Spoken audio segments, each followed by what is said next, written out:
UP में तीसरे चरण का मतदान हो चुका है और चौथे चरण की तैयारी है, लेकिन इसी बीच एक ऐसी खबर आई कि पूरे सिस्टम पर ही सवाल खड़े होने लगे।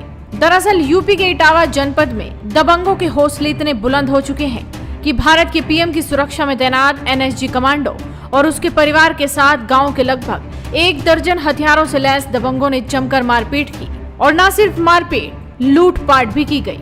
यह है गुजरात के अहमदाबाद हब में तैनात राजीव भदौरिया। कुछ दिनों की छुट्टियों पर अपने पैतृक गांव फतेहपुर आए थे, लेकिन आते ही यहां इनके साथ ये बड़ी घटना हो गई। आप सुनिए जरा कि एनएसजी कमांडो पर गांव के दबंगों का किस तरह से कहर टूटा। क्या नाम है सर आपका? मैं sir NSG commando Rajeev Bhadauria हूँ सर। क्या मामला है आपका? मामला मेरा है सर, मैं ग्राम फतेहपुरा थाना बकेवर का रहने वाला हूँ। मेरे को सर आए दिन गांव में निकलते गाली दी जाती है, क्योंकि मैं गांव में मेरे घर में 4 से 5 लोग हैं, जो अपराधी है उसके 50 से 60 लोग हैं। लेकिन सर ये नहीं है कि अगर कोई गाँव में कमज़ोर है या जिसके परिवार में कम लोग, उसकी माँ को गाली दोगे। मेरी माँ ने क्या बिगाड़ा है? मैं एक सैनिक हूँ, भारत माँ पे जान दे सकता हूँ और अपनी माँ को गाली खिलवाऊँ? उसका मैंने विरोध किया कि मेरी माँ को तुम गाली क्यों दे रहे हो, तो उसका अंजाम ये वो रास्ते में कूट घेर के मुझे मारा।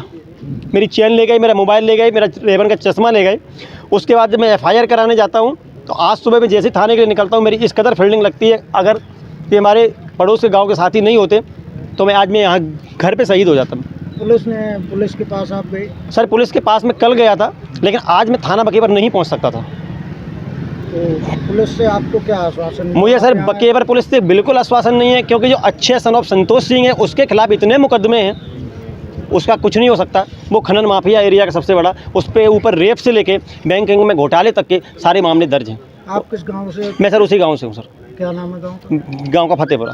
आज आपने किस अधिकारी को ज्ञापन दिया? मैं सर आज कप्तान साहब से मिलने आया हूँ और मुझे उम्मीद है कि कप्तान साहब से पहले नहीं मिलूँगा, क्योंकि मैं बकेवर थाने में अगर जाऊँगा मेरे साथ इंसाफ नहीं होगा। तो कप्तान साहब का मोबाइल नंबर है, आपने संपर्क करने की कोशिश की? अभी कप्तान साहब मीटिंग में हैं, ठीक है। उसके बाद मुझे बताया गया कप्तान साहब आपसे मिलेंगे और देखो उनका इंतजार कर रहे हैं, फिर क्या होता है। आप बता रहे थे और किसके साथ मारपीट हुई है? मेरे भाई के साथ हुई है, मेरे भतीजे के साथ हुई है और 2016 में मेरी माँ के साथ भी हुई थी, जिनकी उम्र 60 साल है।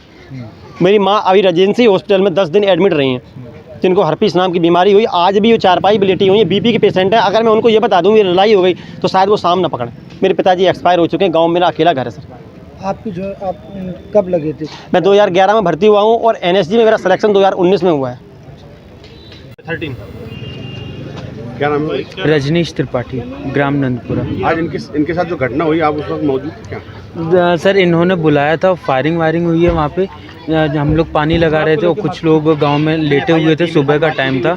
जब ये घर पे मतलब हम लोगों के घर पहुँचे तब हम आ गए तो 20 से 25 आदमी और सबके हाथों में डंडे, हॉकी और बैट जो बल्ला होता है वो और फोरा सब लिए वो, और इन्हें मारने के लिए आए थे। जब हम लोग वहाँ पहुँचे गांव के सभी लोग, तो उनसे पूछा क्यों, बोले उसकी देह तोड़नी है, मुझे बताओ कहाँ है। ना भैया वो तो कहीं भाग गए हैं, ये हालत थी। और सीधा उनका बोलना है कि उसे मारना है, और अगर 2-5 मिनट हम लोग लेट हो जाते तो शायद मैं आज ये यहाँ नहीं होते। 18 तारीख की मेरी माताजी और हम लोग थे वहाँ पे। फायरिंग हुई थी? हाँ फायरिंग भी हुई है वहाँ पे आज सुबह की।